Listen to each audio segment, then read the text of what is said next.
Morning friends, welcome back to my channel Arpita লাইফস্টাইলে সবাইকে স্বাগত। আশা করি সবাই ভালো আছো, সুস্থ আছো। আমিও ঠিক আছি। তো আজকে মঙ্গলবার, এখন বাজে 10টা 40। তো উঠেছি 7:30টার সময়। উঠে গিয়ে আবার পুজো সোনার সাথে শুয়েছিলাম, কারণ স্যার আসবে। তা আজকে বিছনা টিছনা পরিষ্কার করিনি, কারণ বাবান একদম উঠতে চাইছিল না সকালবেলা। বোঝোই তো, কম্বলের ভিতর থেকে উঠে বেরিয়ে আসাটা কতটা কষ্টকর। তো বাবান একদম উঠতে চাইছিল না, সেই কারণে আমি আর বিছনা পরিষ্কার করা হয়নি। এখন সব করবো। তারপর স্যার এলো, আমি আবার পুজো সোনার ঘরে গিয়ে বসলাম, শুয়ে থাকলাম। আবার আমি যে খানিকক্ষণ শুয়ে থাকার পরই পুজো সোনা আবার উঠে পড়েছে। তা ওকে নিয়ে আবার দিয়ে তারপর আমি গেলাম রান্নাঘরে। প্রেসারে বাবানকে ডাল আলু সিদ্ধ দিয়ে ভাত করে দিলাম, আর আলু ভাজলাম রুটি খাওয়ার জন্য। আটা মাখলাম, আটাটা ছিল না, কম, মানে আবার দোকান থেকে নিয়ে আসলো। তো দাদা গিয়ে নিয়ে এলো, তারপর আটা মাখলাম। আটাটা মেখে রুটি করে আলু ভাজা দিয়ে বাবানকে কলা দিয়ে টিফিন দিয়ে দিলাম। বাবানকে খাইয়ে দিলাম, ও বেরিয়ে গেল। মানে এই সময়টা এত হুড়োহুড়ি থাকে, দাদাও বেরোবে ওই টাইমে, দাদার খাবার মানে সবার খাবার টাইম মানে ওই টাইমটাতেই পড়ে যায়। তো আমি সবারটা রেডি হয়ে গেছে, দাদা দেরি করে যাচ্ছে। একজন খেয়ে বেরিয়ে গেছে, ও তো চলে গেল। এবার আমি সকালবেলা, কালকের অনেকগুলো রুটি ছিল, যেহেতু কালকে ভাতটা বেশি হয়ে গেছিলো, সবাই মানে রাতে ভাতই খেয়েছে, তা 5টা রুটি বেশি ছিল। তা আমি 2টো রুটি আবার চা দিয়ে খেয়ে নিয়েছি। তা আমার টিফিন কমপ্লিট। এখন এবার বিছনা গুছাবো, ঘরদোর গুছিয়ে ঘরদোর মুছে নেবো, কারণ আজকেও আবার বেরোতে হবে। তো এই তো রোজ এরকমই চলছে। তা চলো সাথে থাকো, দেখতে থাকো। আর একটা বাবানের জন্য টুল কেনার ইচ্ছা আছে, দেখছি। তো চলো সাথে থাকো। আমার খাওয়া হয়ে গেছে, স্নানও হয়ে গেছে। আজকে 8টা বাজে, কাজকর্ম কমপ্লিট করে নিলাম। অনেক অনেক আগেই নিতাম, অনেক আগেই হতো। এই দেখো, দেখতে পাচ্ছ কতগুলো লিপস্টিক সব অর্ডারে বা সেলিংয়ের। এই দেখো, আর প্রোডাক্ট আছে, আর ওখানেও প্রোডাক্ট আছে। আগে প্রোডাক্ট এলো, ওইগুলো সব দেখতে দেখতে আমার আরও লেট হয়ে গেল।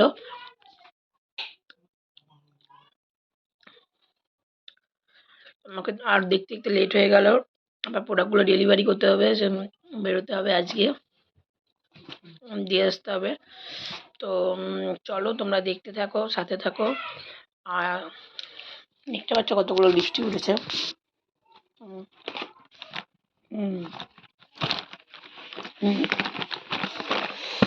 একটা গিফটের।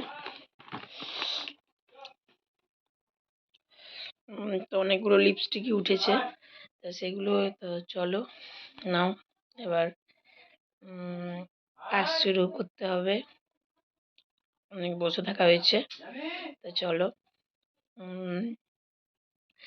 আর আজকে সেভাবে কিছু রান্না বান্না হয়নি, কারণ রোজ রিচ খাওয়া হচ্ছে। তো আজকে আমি বলেছিলাম, তো আজকে ডাল সিদ্ধ, আলু ভাজা, আলু সিদ্ধ, বেগুন ভাজা, পাঁপড় ভাজা করেছে। সকালে বলেইছিলাম, বাসি রুটি খেয়েছি 2টো সেকে চা দিয়ে, কিছু খাইনি। তারপরে এখন এবার ভাতটা খেলাম। আর আমাদের উপরের গাছে বোম্বাই লঙ্কা হয়েছে, পরে ওপরটাও ঘুরিয়ে দেখাবো এক সময়। ওখানে বড় খুব সুন্দর ফুল হয়েছে, অনেক সুন্দর সুন্দর ফুল হয়েছে। তারপর লঙ্কা গাছও হয়েছে, সেগুলোও দেখাবো। তো চলো তোমরা সাথে থাকো, দেখতে থাকো। আমি উপরে নিয়ে গিয়ে তোমাদেরকে দেখাচ্ছি। গাছে কি সুন্দর সুন্দর ফুল উঠেছে। এই যে গোলাপ, গাঁদা, দেখো মৌমাছি ঢুকেছে। গাঁদা ফুল গাছ,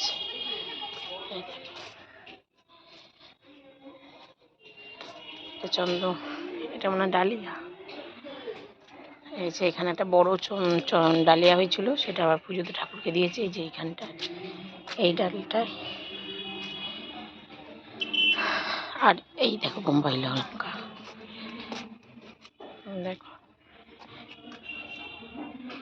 এই দেখো। আর এটা একটা চিনে গাঁদা, তো দেখতে পেয়েছো।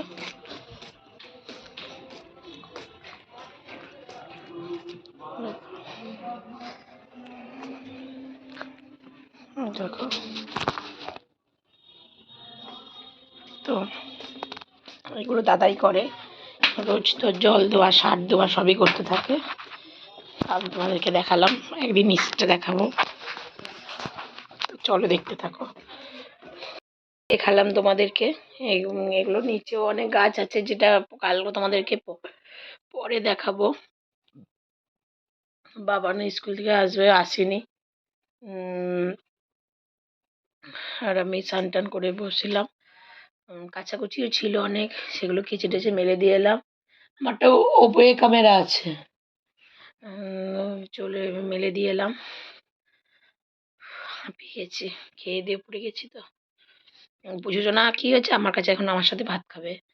তো আবার আমার সাথে একটা একটা করে টিপি টিপি দিচ্ছিলাম, সাদা ভাত খাচ্ছিল।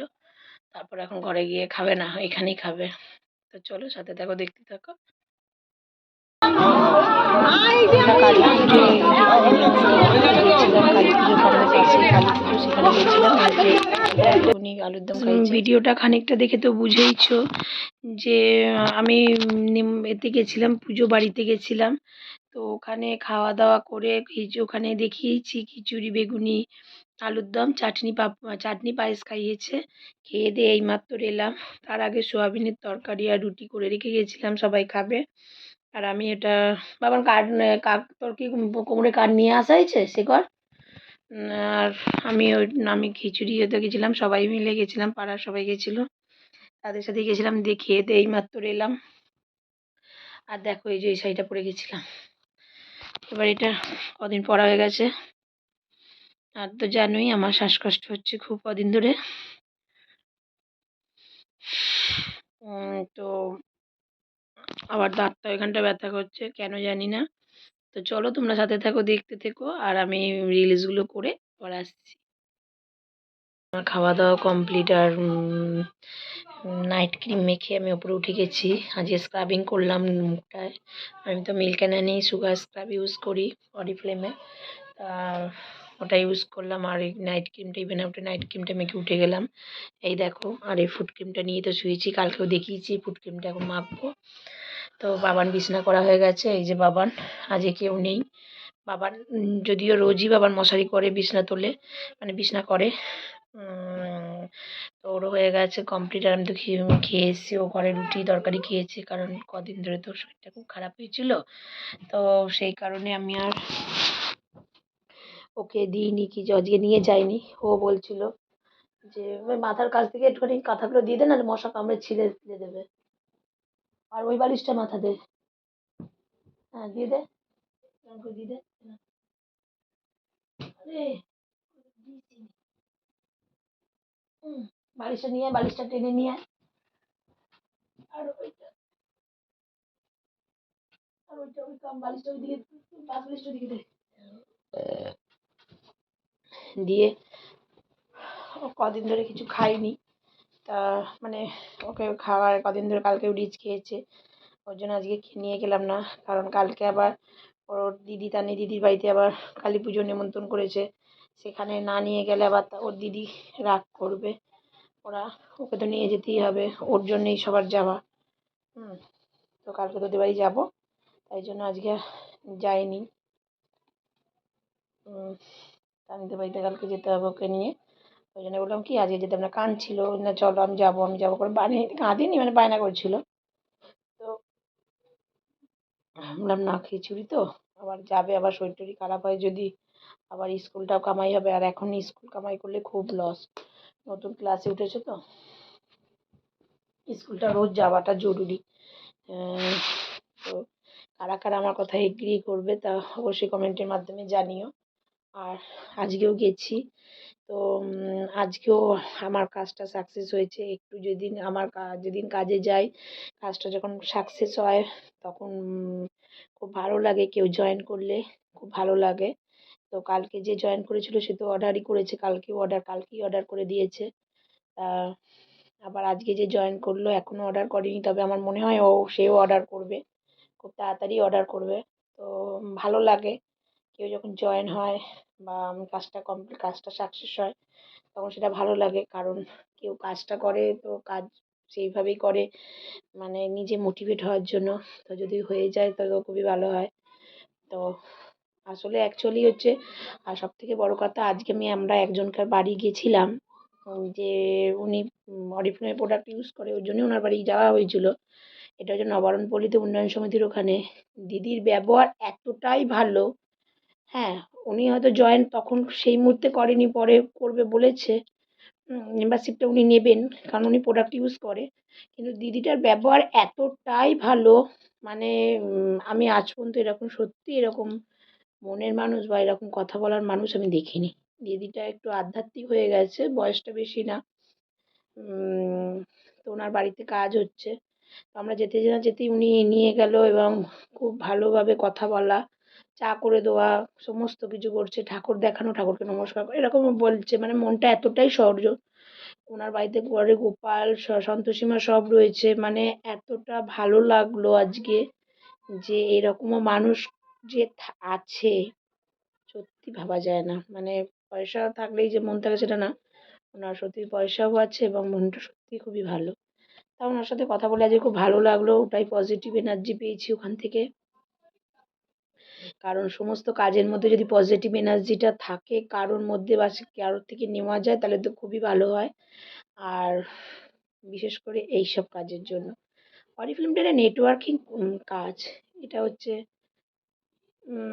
নেটওয়ার্কটা ঠিক থাকলে ঠিকঠাকভাবে করা যায়। কিন্তু নেটওয়ার্কটা যদি এদিক ওদিক হয়ে যায় তখন নিজেকে সামাল দেওয়াটা খুব মুশকিল হয়ে পড়ে। যেটা আমার ক্ষেত্রে হয়, কারণ আমার সবসময় আমি ঠিকঠাক ব্যালেন্স করতে পারি না। কারণ আমার ফ্যামিলি আছে। সেটাকে করা, নিজের শরীরটা মাঝে মাঝেই আপ ডাউন করে, শরীর ঠিক থাকে না। বললামই কালকে যে আমার শরীরটা খুব খারাপ করেছিল। বীভৎস গ্যাস হয়ে গেছিলো, গলা জ্বালা করছিল। মানে একটু খেতে ইচ্ছা করছিল। আমি কোনোদিন আমি মোবাইলে দেখেছিলাম পোলাও আর মাটন কষা দেখেছি, তো আজকে চিকেন কষা দিয়ে পোলাওটা ট্রাই করার ইচ্ছা ছিল। যেটা বাড়িতে তো পোলাও হয়েছে কিন্তু মটন চিকেন কষা দিয়ে কোনোদিন খাইনি। তা কালকে একটু চিকেন দিয়ে খেয়েছি, ব্যাস গ্যাস হয়ে গেছে। আর দেখতেই পাচ্ছ প্রচণ্ডই শ্বাসকষ্ট হচ্ছে। জানি না কেন এত শ্বাসকষ্ট হয়, হয়তো আমার ওয়েটের জন্য। কিন্তু ওয়েট আমার ছোটো থেকেই একটু হেলদি আমি। আর এখন তো দেখো আমি এত পরিশ্রম করি, আজকে দেখো সমস্তটা হেঁটে হেঁটে আমি করেছি। আমাদের এখানে তিকন পার্ক, ওখান থেকে হেঁটে আমি গেছি নবারণপল্লী, নবারণপল্লী থেকে হেঁটে টিকন পার্ক। আমি হেঁটে হেঁটেই করেছি। কিন্তু কেন যে শ্বাসকষ্টটা এত হয় আমি সেটাই বুঝতে পারি না। তো চলো আর বেশি কথা না বাড়িয়ে আজকের মতন এইটুকুনি। কালকে আবার একটা নতুন ব্লগ নিয়ে আসি। সবাই ভালো থেকো, সুস্থ থেকো, সাবধানে থেকো। বাড়ির বড়োদেরকে আমার ভালোবাসা দিও, বা ছোটোদেরকে বাড়ির বড়োদেরকে সরি বাড়ির বড়োদেরকে আমি কথা বলতে বলতে খুব এক্সাইটেড হয়ে পড়ছি। বাড়ির বড়োদেরকে আমার আশীর্বাদ দিও, আর ছোটোদেরকে খুব খুব ভালোবাসা দিও। সবাই ভালো থেকো, সুস্থ থেকো, সাবধানে থেকো এবং 2024টা খুব ভালো যেন সবার কাটুক, এই আশায় এবং এই কামনাই ভগবানের কাছে করি। তো আজ আর যারা এখন আমার পেজটা ফলো করোনি তারা অবশ্যই ইউটিউবে গিয়ে অর্পিতা লাইফস্টাইল ফলো করে দিও। আর ফেসবুকেও কিছুদিন পরে পেজটা খুলবো, ওখানেও আমার ফলো করে দিও। তো চলো টাটা।